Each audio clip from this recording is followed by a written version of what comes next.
Labai gerai, kai turi garsią draugę, tada gali pasifotografuoti ir vis tiek visur papulsi. Labą dieną. Jo, sveiki visi.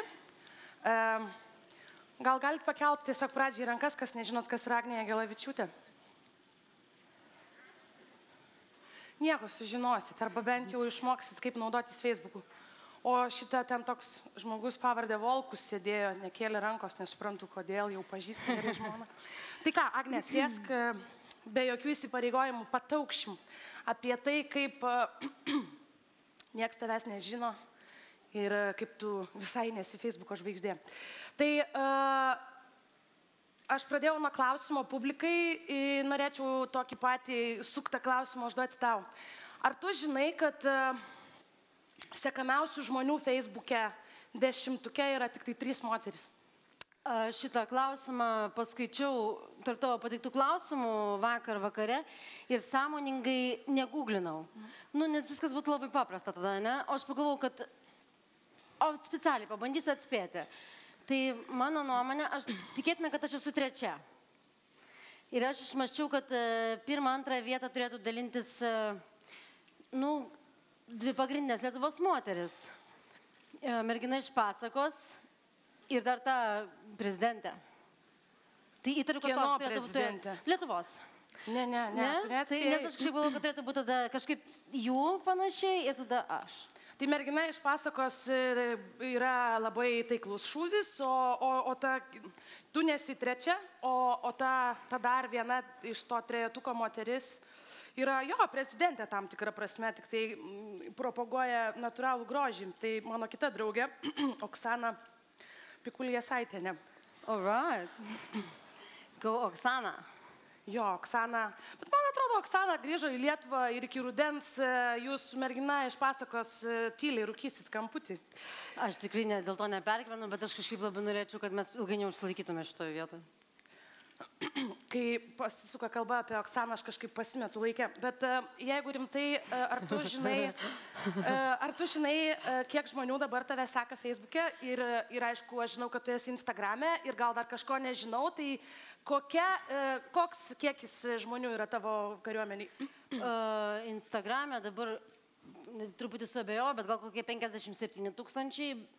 Aš tą skaičių mėgstu vertinti pagal savo postų kiekį, nes man atrodo, aš esu papostinus 120 postų ir tai yra tas skaičius.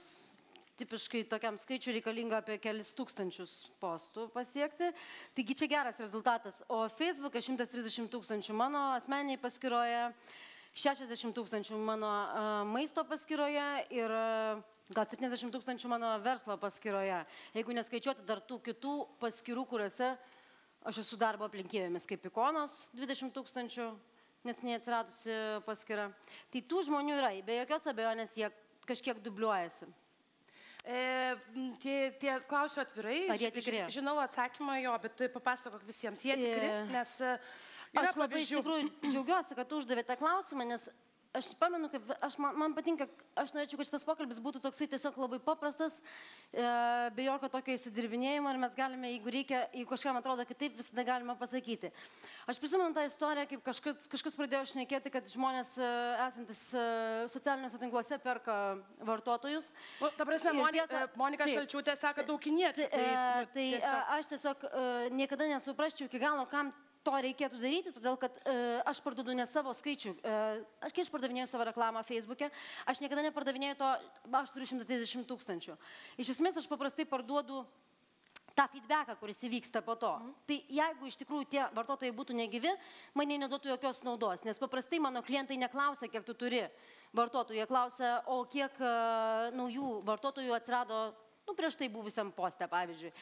Ir aš, kada įvyko šitas kažkokia diskusija vieša apie tai, kad kažkas perka tuos vartotojus, atsidariau savo tą mane followinančių žmonių skiltį ir mane tiesiog, aš žiauriai išsigandau, todėl kad pirmi 30 išmestų vardų buvo tikrai visiškai nesuprantami, principe arabiškos kilmės vardai. Ir aš galvoju, Dieve, kaip jie čia galėjo atsirasti. Ir aš tada pradėjau juos trinti. Ir aš galvoju, mane tuoj apkaltins. Tai nėra toks dalykas, kad be galo svarbi ta vieša nuomonė, bet tu tiesiog nenori šnekėtis apie dalykus, kurių tu nedarai. Tiesiog tingi, tam gaila laiko. Ir aš pradėjau juos trinti ir aš trinu ir aš jau matau, kad sumažėjo ir aš kažkaip tai perinu iki B raidės ir... O ten tas pats. Ir taip toliau. Gerai, po savaitės aš ten juos pratryniau, aš paskyriau tikrai kelias valandas. Aš tiksliau šios baninu tos žmonės, nes jie yra, kažkaip nepafollowinę. Po savaitės aš sąmoningai patikrinu tenais vėl. Ir ką jūs galvojate, ten viskas lygiai tas pats. Tai aš dabar suprantu, kad tai yra organiška kažkokia tais, kur kažkiek vis tiek palaikina dėl kokių nors, nežinau, kvailų selfie ar dar kažko tais. Aš tik tai tikiu nuoširdžiai vienu dalyku, kad jeigu kas nors norėtų tai patikrinti, galėtų tai patikrinti. Bet kaip sakiau, tai neturi prasmės ta prasme, kad klientas perka visai ne followerių skaičių. Ir jūs galite palyginti, nes jeigu būtinai man reikia lyginti su mergina iš pasakos, tai jūs galite tiesiog palyginti reklamų skaičių puslapyje per, nežinau, savaitę. Todėl, kad viena yra turėti daug followerių, kita turėti daug perkamosios galios savo klientuose. Aš kažkaip labai nenoriu, kad mes užsiciklintumėm ties tą merginą iš pasakos, bet vis tiek kažkaip tai negali jos pamiršti, kai apie kitą dalyką galvoji. Kaip tau atrodo, ar būti žvaigždė socialiniuose tinkluose užtenka tik tai fotografuotis miegamajam, ar vis dėlto tu esi už tuos sekamus žmonės, kurie kažką dar veikia po to, kai pasifotkina? Jeigu tu klausų manęs paprastą žmogišką pasirinkimą, ką aš labiau pasirinkčiau, tai tau turbūt aiškus yra mano atsakymas, ne? Tai turėtų būti žmonės, kurie kažko verti.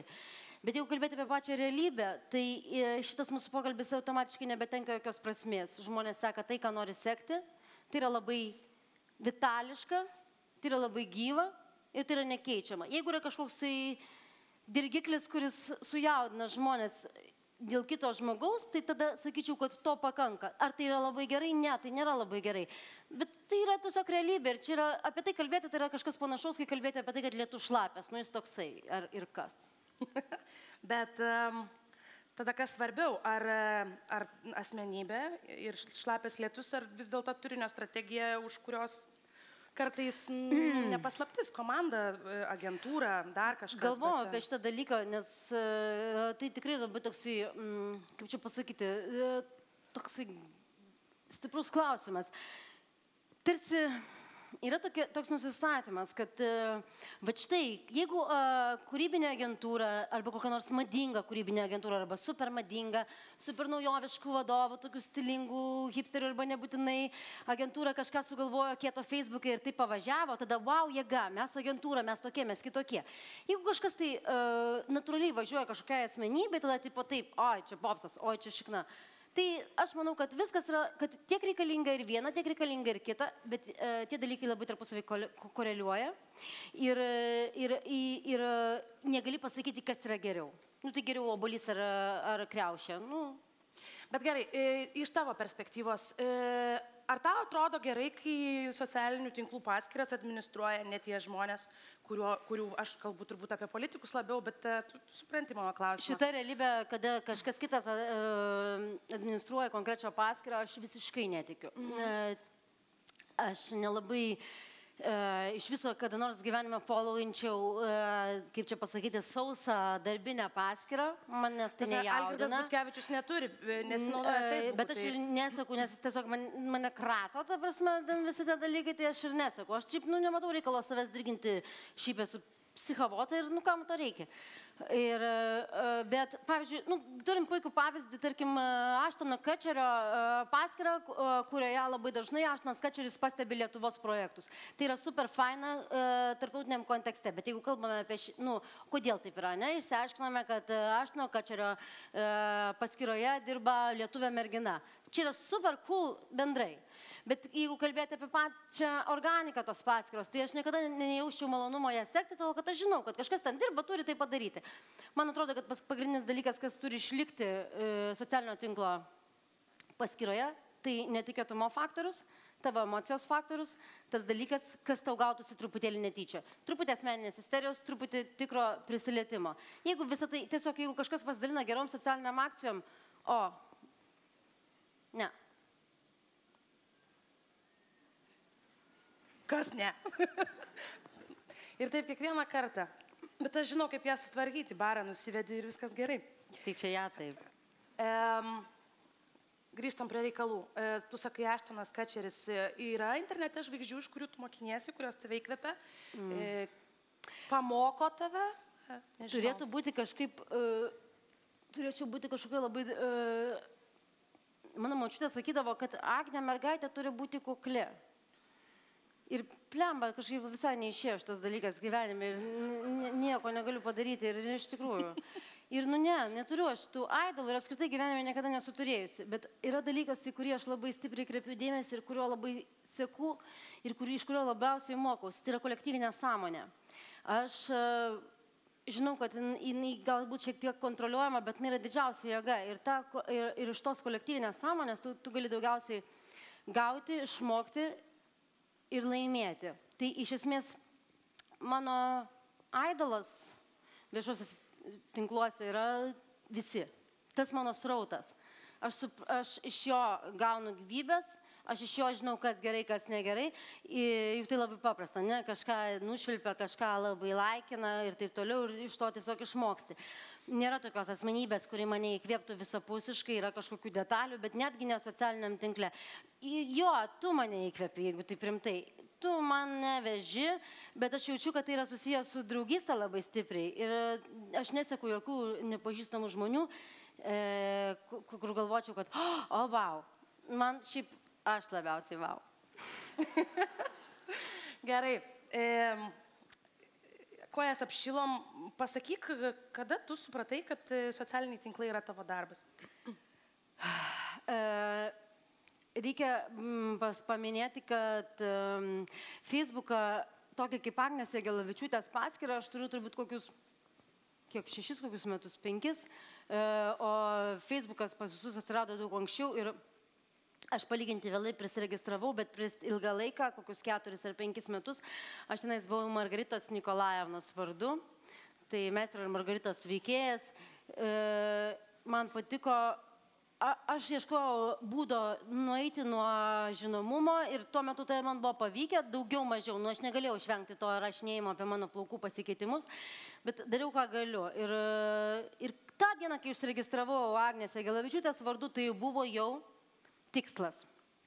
Aš nepasakyčiau, kad aš kada nors tiksliai suplanavau, kad aš pardavinėsiu begalę reklamos ar kažką panašiai, tačiau tai jau buvo momentas, kai aš norėjau pasakyti kažką garsiai, kai norėjau, kad mane išgirstų. Ir tai nebuvo apie kažkokią reklamą, tai daugiau buvo apie kažkokius, prisimenu, pati pradžia buvo tokia, kad aš turbūt labai juokiausi iš žiniasklaidos, cituodama kažkokius straipsnių dalis, todėl kad aš tikrai gyvenime labai stipriai susidūriau su tuo, kaip formuojama asmenybė per žiniasklaidą ir kiek aš stipriai negalėjau kontroliuoti to proceso. Ar tu sąmoningai sugalvoji, kuo tu dalinsiesi užsiregistravus tam Facebook'e? Ne, viskas. Ta prasme, pagrindinė, jeigu kalbame apie strategiją paties puslapio, tai svarbiausias dalykas, ko aš noriu iš savo paskyros, kad jinai būtų tikroviška. Tai reiškia, pavyzdžiui, mano klientai perdami reklamą iš karto žino, kad aš nesitarsiu su jais dėl teksto. Turiu omeny, kad jie man gali pasiūlyti savo nuorodą, jie gali pasakyti, kokia jų svarbiausia mintis. Pavyzdžiui, jie tą dieną turi nuolaidų pradžią ir aš apie tai pasakysiu, bet viso kito teksto aš nederinu. Ir pagrindinė priežastis, kodėl aš to nedarau, kad jeigu jie žinotų, ką reikia pasakyti, tai jie turėtų tą populiarią paskyrą. Bet turiu aš. Ok, ir šiaip mes apie šitą klausimą kalbėjom su tavim praktiškai likus mėnesių iki konferencijos, bet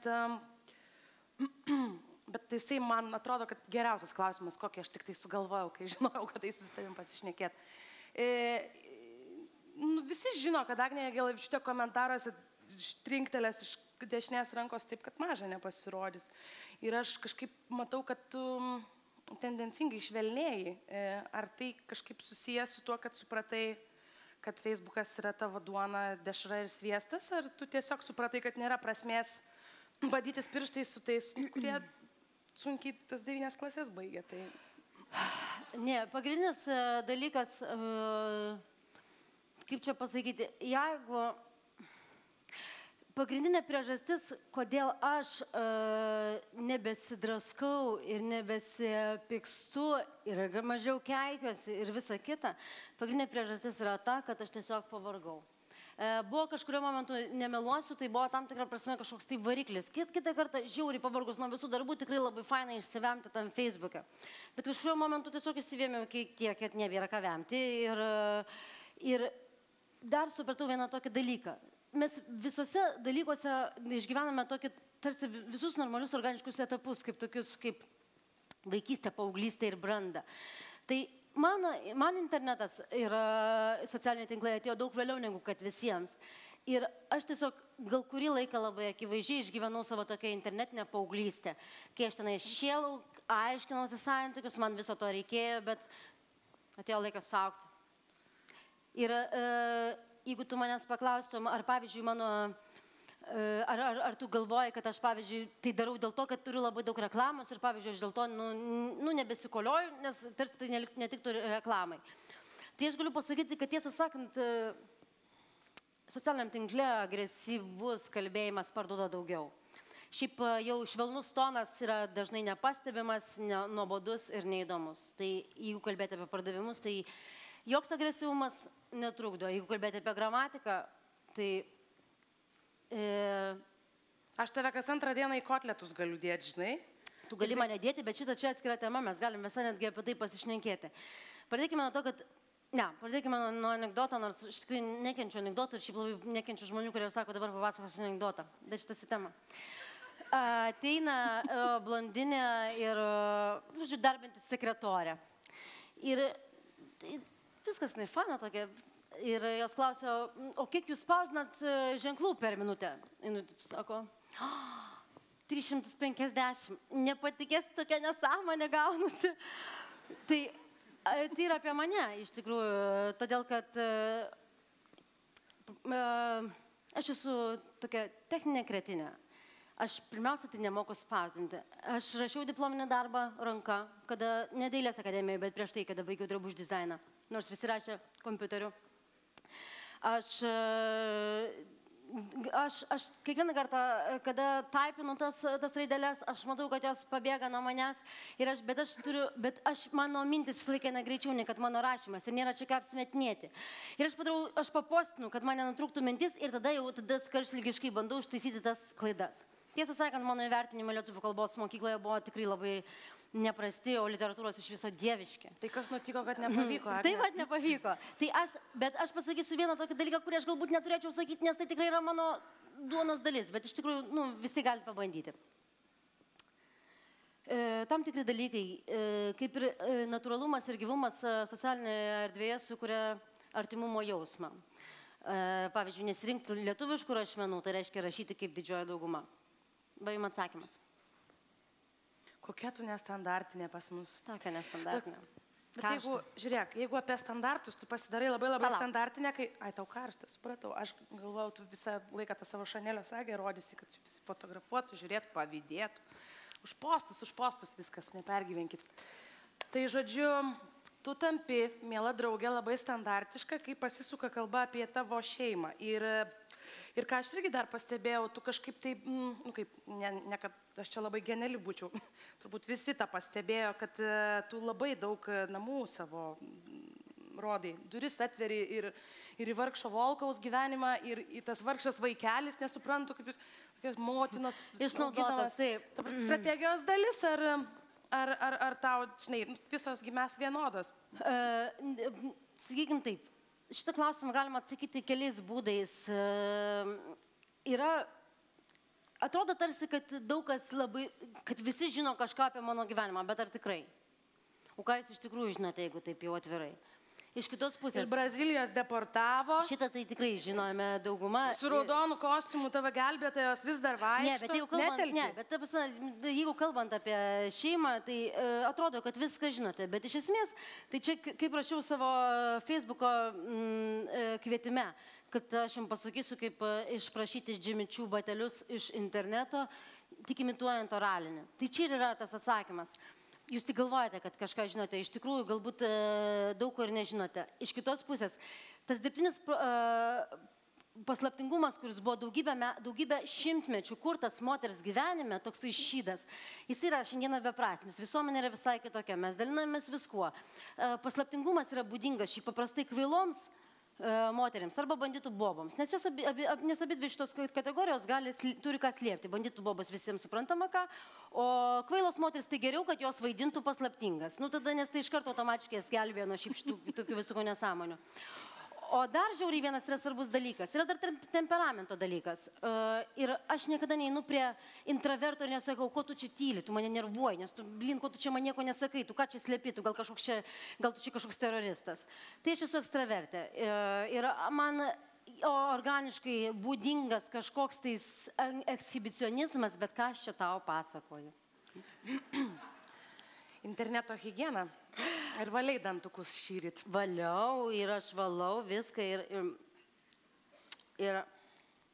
Ką klausi? O ko nedarytum? Arba, ta prasme, kur riba yra, žinai? Nu, aš suprantu, vyras neturi teisės pasirinkti. Arba... Ko nedaryčiau? Aš tai sakyčiau, ne, atsakyčiau, kad vėlgi čia nedarant tokios ypatingos pozos, tai šito dalykų negalima niekada pasakyti, kad kažko nedaryčiau. Šiaip gyvenime esu pasakius daugybę dalykų, ko nedaryčiau, kai man buvo, pavyzdžiui, 17 metų. Tai visus lik vieno iš juos padariau. Būčiau pasakius ką, bet su loginu dėrėjomės, truputėlį per mažai sumokėjau, skandalo nedarysiu. Tai visą tai, ką sakiau, kad nedarysiu, padariau. Todėl aš sakyčiau, kad taip, žmonės pristato savo sienų bereikalingų ir jas paskui trankosi. Aš manau, kad tam visi dalykai tam tikram kontekste yra darytini. Nu, mes nekalbame apie tokius dalykus, kurie yra už legalumo ribų, nes čia yra normalu. O visą kitą, nežinau, ko nedaryčiau. Tai aplinkybės klausimas. Jeigu sutaptų teisingos aplinkybės, būtų teisingi pinigai arba teisinga situacija, daryčiau. Tai aš ką norėjau paklausti tavęs. Aš esu gavus... Duokit vandens kas nors. Ir vėl asistentų ieško. Atsakėgi pati administruoji paskirtį. Ne, ačiū. Tu mane pertraukė ir numuši mintį ir tada aš pamirštu, kaip aš svarbiai ruošiausi šitam pokalbiui ir skandalo, sakai, nedarysi. Aš prieš atostogas gavau pasiūlymą būti alaus ambasadorė Facebook'e. O keptos duonos. Jo, keptos duonos ir alaus. Ir turbūt, kad kas mane seka, žino, kad jų aš... Šampaniuk. Tai gavau dėmesio, viskas gerai, sakiau, gerai turėt garsią draugę. Ar tu atsirenki, ką reklamuoti ir kieno ambasadorium būti Facebook'e? Nes, žinau, menstruacinę taurelę reklamavai, gali nemeluoti, visi matė. O ta prasme, tai ar nėra? Ne. Čia yra vienas irgi iš tų dalykų, kurie mėgsta būti tokie kaip čia pasakyti, suvelninti ir taip yra nuo senų laikų, nuo tų laikų, kada žvaigždės buvo kino žvaigždės, toks tarsi kūriamas deficito momentėlis. Ir taip vis dar taip pat tos kūrybinės agentūros mėgsta pabrėžti, kad čia kažkas tai nusitampė ar dar kažką. Tačiau, nutrūko mintis. Čia yra kapies. Kiek pinigų reikia sumokėti, kad dar kartą taurelę? Aš noriu pasakyti, kad aš nusprendžiau savo taip. Facebookas jokių būdų nėra elegantiškas restoranas. Tai nėra nuostabi, elegantiška, princesiška vieta. Tai yra paprasta gatvė. Ir tu tenais negali, ir viskas, kas bus per daug elegantiška, tai bus vulgaru. Aš nusprendžiau, kad aš reklamuoju, jeigu nusprendžiau čia nais jau padaryti tuos pinigus ir man reikia jų nevaikiškų, tai aš nusprendžiau taip, aš reklamuoju viską, kas yra mano profesionalumo ribose. Tai reiškia, kartais drabužis nėra pakankamai gražus, kad aš jį norėčiau dėvėti. Aš klausiu savęs taip, Jagelavičiūtė, tu gali sustiliuoti jį. Nes jeigu negali, tada jau tu jį atiduodi, bet tai tu tiesiog savo pripažįsti, kad aš nesugebėjau sustiliuoti šito daikto taip, kad jis atrodytų gerai. Tai yra mano profesionalumo ribų. Ar aš esu pasakius kažkam ne? Esu ir labai rimtiems dalykams. Pavyzdžiui. Negaliu sakyti. Aš tau pasakyti galiu jausi, bet tu galėsi padaryti tokią išraišką. Pasakei, man tai praktiškai kaip Delfio antraštė, papuoliai, supranti, čia viskas. Negaliu, ne, todėl, kad patrodys kaip kerštas, negaliu. Bet po to, kai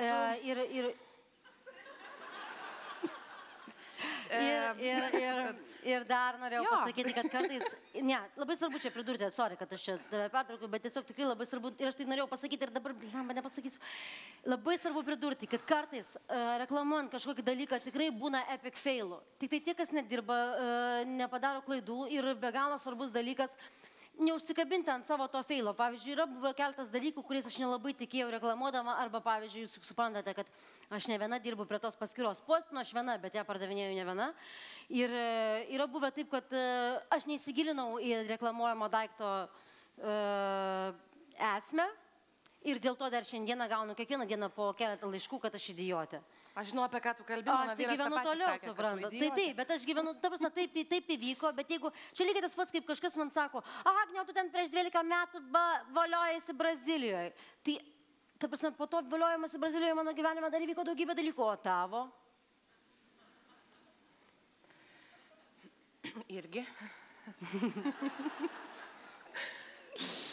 Oh, yeah. Dabar pasakysiu nuoširdų komplimentą. Kas mane labiausiai žavi tavyje, tai kad tu tą prakeiktą Facebooką sugebėjai paversti nerealiu internetiniu verslu ir tai dar ne pabaiga. Ar tai kažkaip tarpusavį koreliuoja, kaip tu tai matai, ar tiesiog Facebookas savo, stilius savo? Ne, viskas yra labai glaudžiai susiję ir jeigu ne Facebookas, stilius savo greičiausiai iš vis niekada nebūtų. Stilius savo aš sugalvojau aš iš tikrųjų žiauriai ilgai nešiojasi savo viduje, beveik nuo tada, kai įsiregistravau Facebook Agnės Jagelavičiūtės vardu, nes tuomet labai gaudavau daug klausimų ir tarsi iš to viskas kilo. Facebookas generuoja labai didelius srautus į tinklalapį po kiekvieno nedidelio pareiškimo, tai yra labai tiesiogiai susiję dalykai.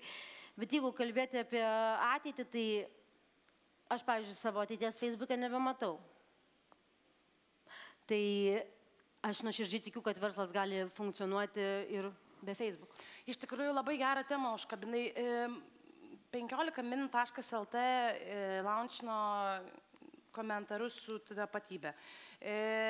Žvaigždės, kai iš jų paskyrų vagia tekstus, su portalais irgi mokosi susitvarkyti. Google'as su Facebook'u iš tikrųjų irgi padarė žiauriai didelių dalykų, ta prasme, kad kam man ta banerinė kampanija, ta prasme, jeigu aš galiu parašyti postą pas Agnę Jagelavičiūtę paskyroj. Tai tu galvoji dar kažkur toliau, kalbant apie tą ateitį, įmanoma, ar mes jau, žinai? Ne, žinai, jeigu tu, biškai iki galo, gal ne taip noriu atsakyti klausimą, kaip tu jį paklausai. Aš labai norėčiau pakalbėti ne kas bus po to, kas buvo prieš tai. Ne, bet čia nusišnekėsiu į tarą. Tai nieko, parašys. Norėjau pasakyti, kad apskritai nenoriu čia analizuoti žiniasklaidos kelio, tačiau nuoširdžiai tikiu, kad tokių kaip įžymybių ir žiniasklaidos kelias jau yra atsiskyręs, jis jau turės atsiskirti. Aš suprantu, kad, noriu pasakyti taip, kad kai aš buvau žinoma, dirbau televizijoje ir visą kitą, bet nebuvo socialinių tinklų, aš visiškai negalėjau kontroliuoti savo įvaizdžio. Ta prasme, visiškai beviltiškai ir tragiškai. Aš niekada nebuvau visiškai idiotė, aš kažkada buvau, bet taip atrodžiau, ne? Aš buvau jauna ir tiesiog, bet aš niekaip negalėjau priversti, kad kas nors pasidomėtų kažkuo. Tai taip banaliai skamba, aš dabar kai skaitau kitų, tai tikrai yra tokia nesąmonė. Bet visą laiką rašydavo tik tai, kas yra nefaino, o kas faino nerašydavo. Socialiniai tinklai man į gyvenimą atnešė galimybę būti savimi ir pasakyti tai, ką aš noriu. Ir aš, pavyzdžiui, tokios perdėtos meilės šiandieną žiniasklaidai, ar jos higienai, ar dar kažkam, iš tikrųjų nejaučiu, noriu prisipažinti. Ta prasme, jie visą laiką darė, ką norėjo ir šiandien atėjo laikas, kad ir aš galiu šalia daryti, ką noriu. Man patinka, aš gerbiu šitą apsisprendimą, aš žinau, kad jie viską daro ne tik tai iš geros širdies, bet dar ir dėl tam tikrų kitų aspektų, bet aš labai palaikau šitą interneto higieną ta prasme, kad staiga turi visi įgyti drąsos būti savimi.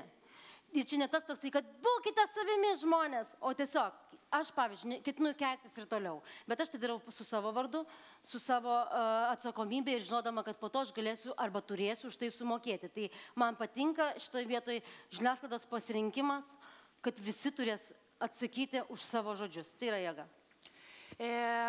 Ačiū, atnešė jau čia tą laikrodį, sakiau, 2 paras šnekėsimės, bet kas labai...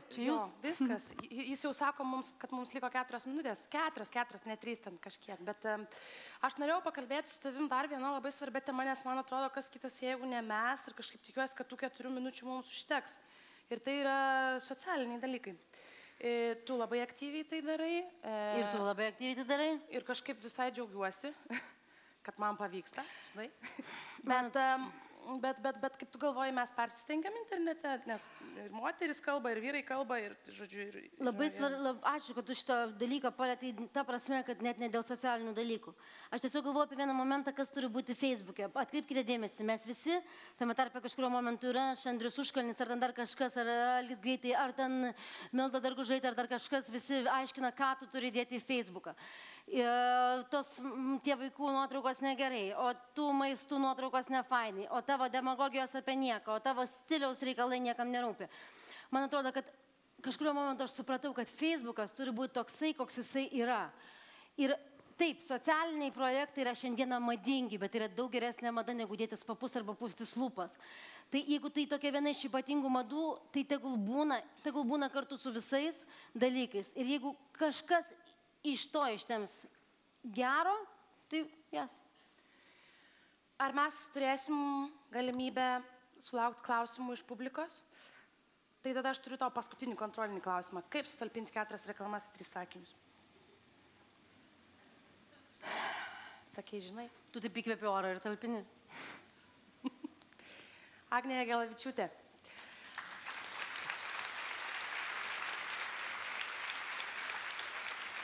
Ar tas daiktas stovintis ten yra tas daiktas, į kurį žmonės turi kalbėti, jeigu nori paklausti, ką nors? Ar yra Mykolas Kleckas, Pleskas, sakai, nori paklausti, kada Agnė tave blokuos Facebook'e? Ar pats paklausi, ar čia jau aš kaip ir uždaviau šitą klausimą? Bet aš greitai atsakysiu tada Mykolui. Atblokuoti galimybės tiesiog nėra, arba aš tą prasme, bet aš prisimenant sakiau, kad esu techninė kretinė. Bet mano Facebookas galimybės tokios neduoda. Tu turi per visą eilę, nėra tokios paieškos, kuris rastų konkretų atblokuojamą žmogų. Tai tu turi pereiti visus ten kelis tūkstančius žmonių, kad atblokuota vieną. Tai tokios galimybės nėra. Ir aš tiesiog dabar esu daug švelnesnė ir sakau, neįžeidinėkit manęs, prašau. Aš, sakau, tik tai po 4 karto. Tai kodėl tada, ta prasme, reikia tos 4 kartus padaryti, dėl Dievo. Jeigu aš jau sakau, šik, tai jau reikia galvoti sekantis reik. Beje, Agne, tu trini komentarus? Dėl komentarų trinimo pasakysiu taip. Pirmiausia, labai žiauriai daugina toks pasakymas, kad neištrinė komentarą. Šiaip aš darau tai super retai ir kelis pirmus metus aš iš viso nieko nedariau. Bet aš pradėjau trinti komentarus super retais atvejais tada, kai tas komentaras yra antiek neteisingas konstruktyvios diskusijos tema, kad jisai turi savybę nukreipti žmonės. Tiesiog ištrini, kad neužsikabintų dar kelios durnės ir nepradėtų viskas važiuoti į priešingą pusę. Kčiortų. Einam. Ar kas nors turit klausimų, poniai, iš pasakos? Aš esu tata iš realybės. Bet duok Dieve, tai jos realybė labai baisiai, bet nieko. Ar kas nors? Einam iš čia, kiek čia prašys to dėmesio. Ačiū.